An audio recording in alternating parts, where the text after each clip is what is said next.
জনাব তারেক রহমান প্রধানমন্ত্রী, উনি বাংলাদেশের, উনি আর বিএনপির নাই, এটা যদি ধারণ করতে না পারেন তাহলে স্টেটমেন্ট হতে পারবেন না।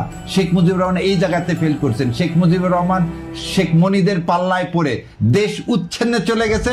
সে তখনও ভেবে নিছে যে আমি হচ্ছে ওই আওয়ামী লীগের নেতা। দেশে দুর্ভিক্ষ হচ্ছে, হাজার হাজার লাখ লাখ লোক মারা যাচ্ছে, ঠেলাগাড়িতে করে লাশ নিয়ে পার্লামেন্টে দাঁড়িয়ে বলছেন দেশে কোনো দুর্ভিক্ষ নাই। না, দুর্নীতির মূল উৎপাটন করতে হবে, জুলাই সনদ সাইন 180 দিনের মধ্যে কার্যকর করতে হবে। এটা করলে হি বিকাম এ স্টেটসম্যান। তারেক রহমানকে এই সুযোগ গ্রহণ করতে পারবেন?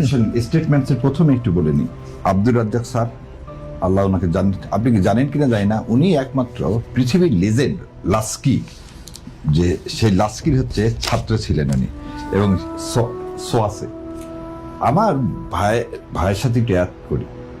আপনাদের সবার হয়তো, আমার এখনকার জেনারেশন দেখছে কিনা, আবার তোরা মানুষ হয় ছবিটা দেখার কথা বলবো। জয় রায়নের খান আতাউর রহমান, খান আতাউর রহমান। এবং এই ছবিটা রিলিজ হয়েছিল কিন্তু 1973 সালের ডিসেম্বর মাসে।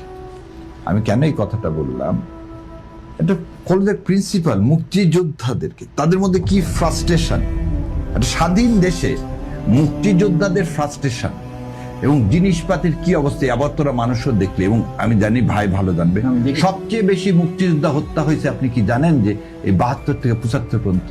অবশ্যই 72 থেকে 75 পর্যন্ত সবচেয়ে বেশি মুক্তিযোদ্ধা হত্যা হয়েছে। এই যে ভাইদার কথা বললেন যে 5টা সিটে মেজর জলিল সাহেবকে প্রথম অ্যারেস্ট করা হলো ডিসেম্বর মাসে 1971 সালে। বঙ্গবন্ধু এসে কি তার কোনো প্রতিবাদ করছেন? শেখ মুজিবুর স্টেটমেন্টসের কথা কেন? আপনার একটু আগে আপনাকে বললাম না যে জনাব তারেক রহমান প্রধানমন্ত্রী, উনি বাংলাদেশের, উনি আর বিএনপির নাই, এটা যদি ধারণ করতে না পারেন তাহলে স্টেটমেন্ট হতে পারবেন না। শেখ মুজিবুর রহমান এই জায়গাতে ফেল করছেন। শেখ মুজিবুর রহমান শেখ মনিদের পাল্লায় পড়ে দেশ উচ্ছেন্নে চলে গেছে। সে তখনও ভেবে নিছে যে আমি হচ্ছে ওই আওয়ামী লীগের নেতা, আমি সেই আওয়ামী লীগের নেতা। সে যে স্টেটসম্যান মানে কি, সমস্ত মানুষের হৃদয়ে, যেটা জিয়াউর রহমান পাচ্ছিলেন। জিয়াউর রহমানের 3 বছরের শাসনকালের বেনিফিট আজও তারেক রহমান পেয়ে যাচ্ছেন। কেন এটা পাইছেন? কারণ আপনাকে হৃদয়ে জায়গা করতে হবে। আমি কেন এক অনুষ্ঠানে বলছিলাম, শেখ মুজিবুরকে বঙ্গবন্ধু কেন, যত উপাধি আছে সেই উপাধি কেড়ে নিল কেন?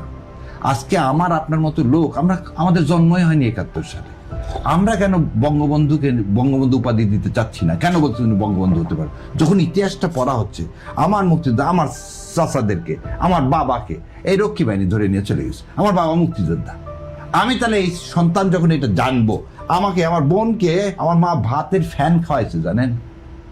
এদের বলতে চাইছিলাম না, আমরা এক ভাই এক বোন, আমাদের অবস্থা অনেক অবস্থাশালী লোক, কিন্তু 74-এর সময় আমার ছোট বোন